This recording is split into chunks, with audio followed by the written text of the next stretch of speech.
Hello friends, welcome to my YouTube channel easy stream. आज के इस वीडियो में हम इतिहास का टॉपिक भगत सिंह चैप्टर के लिए पाठ्य योजना तैयार करने वाले हैं।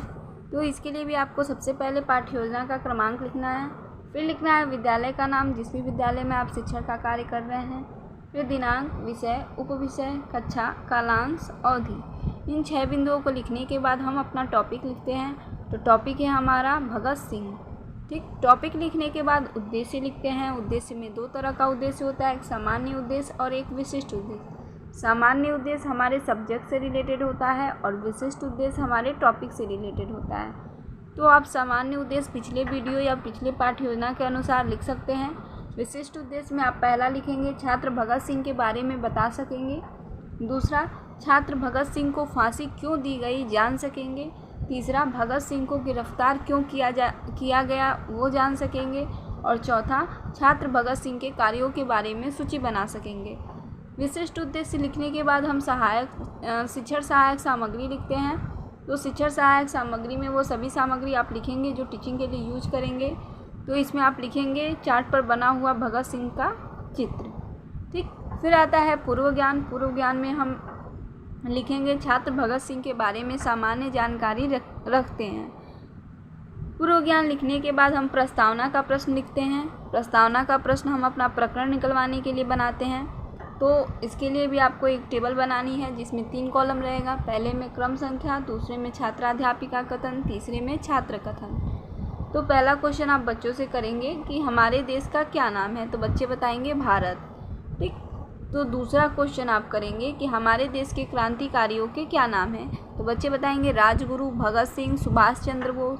फिर आप तीसरा प्रश्न करेंगे कि भगत सिंह के बारे में आप क्या जानते हैं, तो ये समस्यात्मक प्रश्न हो जाएगा। फिर आप अपना उद्देश्य कथन लिखेंगे कि छात्र आज हम सब मिलकर भगत सिंह के बारे में अध्ययन करेंगे। यहाँ पे ये गलत है, सामान्य जानकारी रखते हैं। तो आप यहाँ पे लिखेंगे कि आज हम सब मिलकर भगत सिंह के बारे में अध्ययन करेंगे। फिर आता है प्रस्तुतिकरण। प्रस्तुतिकरण में भी आपको एक टेबल बनानी है जिसमें 4 कॉलम रहेगा। पहले में क्रम संख्या, दूसरे में शिक्षण बिंदु, तीसरे में छात्राध्यापिका कथन, चौथे में छात्र कथन। ठीक, तो पहला आपका शिक्षण बिंदु है भगत सिंह। तो इसके लिए आप बच्चों से पहले विकासात्मक प्रश्न करेंगे कि भगत सिंह को फांसी क्यों दी गई। तो बच्चों को पता होगा तो बताएंगे, नहीं तो वो मौन हो जाएंगे। फिर आप दूसरा प्रश्न करेंगे कि इनकलाब जिंदाबाद का नारा किसने दिया था, तो बच्चे मौन हो जाएंगे। फिर आप अपने स्पष्टीकरण द्वारा भगत सिंह टॉपिक को समझाएंगे। इसमें आप बोल सकते हैं भगत सिंह और राजगुरु ने दिसंबर 1928 ईस्वी को साइमन कमीशन का विरोध करते हुए लाला लाजपत राय को लाठी से चोट पहुंचाने वाले पुलिस वाले का नेतृत्व करने वाले अंग्रेज उच्च अधिकारी साहिर्स की हत्या कर दी। सरकारी नीतियों के विरुद्ध में 8 अप्रैल 1929 ईस्वी को भगत सिंह और बटुकेश्वर दत्त ने दिल्ली के केंद्रीय विधानसभा में बम फेंका। बम से नुकसान नहीं हुआ, दोनों वहां से भागे नहीं और पुलिस ने उन्हें गिरफ्तार कर लिया।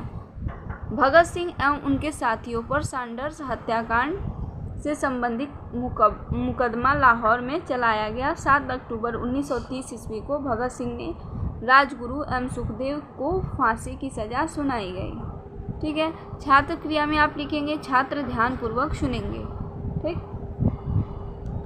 फिर आता है आपका एक टॉपिक पढ़ाने के बाद अब बच्चों से बोधात्मक प्रश्न करते हैं। तो बोधात्मक प्रश्न में आप कर सकते हैं भगत सिंह ने विधानसभा पर कब बम फेंका, तो बच्चे बताएंगे 8 अप्रैल 1929 ईस्वी में। दूसरा प्रश्न आप कर सकते हैं भगत सिंह को फांसी की सज़ा कब सुनाई गई, तो बच्चे बताएंगे 7 अक्टूबर 1930 ईस्वी को।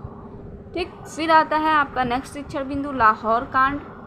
तो इसके लिए भी आप बच्चों से विकासात्मक प्रश्न करेंगे कि लाहौर कांड क्यों प्रसिद्ध है, तो बच्चे मौन हो जाएंगे। फिर आप अपने स्पष्टीकरण द्वारा बच्चों को समझाएंगे कि 7 अक्टूबर 1930 ईस्वी को भगत सिंह, राजगुरु एवं सुखदेव को फांसी की सज़ा सुनाई गई।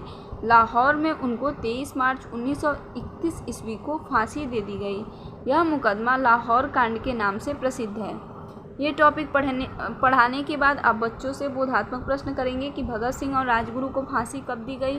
तो बच्चे बताएंगे 23 मार्च 1931 को। दूसरा प्रश्न आप करेंगे, यह सारी घटना किस नाम से प्रसिद्ध है। तो बच्चे बताएंगे लाहौर कांड से प्रसिद्ध है। ठीक, फिर आता है आपका नेक्स्ट शिक्षण बिंदु, साइमन कमीशन का विरोध। तो इसके लिए आप बच्चों से पहले विकासात्मक प्रश्न करेंगे कि साइमन कमीशन का विरोध कब हुआ था। साइमन कमीशन वापस जाओ का नारा कब हुआ। तो बच्चे मौन हो जाएंगे। फिर आप अपना स्पष्टीकरण देंगे कि 1928 ईस्वी में अंग्रेजी सरकार ने भारत में शासन के नियम बनाने के लिए साइमन नामक व्यक्ति के नेतृत्व में एक समिति बैठाई। इस समिति में एक भी भारतीय नहीं था। इससे बिल्कुल स्पष्ट हो गया कि अंग्रेजी सरकार यह मानने को तैयार नहीं है कि भारत के लोगों को अपने देश का शासन चलाने का अधिकार होना चाहिए। इसलिए भारत में साइमन जहाँ जहाँ गया वहाँ उसके विरोध में जुलूस व हड़तालें हुए और साइमन वापस जाओ का नारा जोरों से गूंजा। ठीक, फिर आप बोधात्मक प्रश्न करते हैं कि साइमन का विरोध करते हुए लाठी से चोट किसे लगा। तो बच्चे बताएंगे लाला लाजपत राय को। दूसरा प्रश्न आप करेंगे, अंग्रेज उच्च अधिकारी साउंडर्स की हत्या किसने की। तो बच्चे बताएंगे भगत सिंह ने। ठीक, फिर आता है श्यामपट का कार्य। तो श्यामपट के कार्य में आप पढ़ाए गए पाठ का सारांश लिखते हैं। तो इसमें आप लिख सकते हैं, भगत सिंह और राजगुरु ने दिसंबर 1928 ईस्वी को साइमन कमीशन का विरोध किया। दूसरा पॉइंट, भगत सिंह को लाहौर में फांसी दी गई। और तीसरा पॉइंट, भगत सिंह ने दिल्ली के केंद्रीय विधानसभा में बम फेंका था। ठीक, फिर आता है पुनरावृत्ति के प्रश्न। तो पुनरावृत्ति के प्रश्न में आप पहला क्वेश्चन पूछ सकते हैं, साइमन कमीशन का विरोध कब हुआ। दूसरा, भगत सिंह को फांसी क्यों दी गई। तीसरा, भगत सिंह ने कौन सा नारा लगाया। चौथा, भगत सिंह ने किस सभा में बम फेंका। और पांचवा, भगत सिंह ने किसकी हत्या की। ठीक, फिर गृह कार्य के लिए आप बच्चों को दे सकते हैं, भगत सिंह के लाहौर कांड को लिखकर लाइएगा।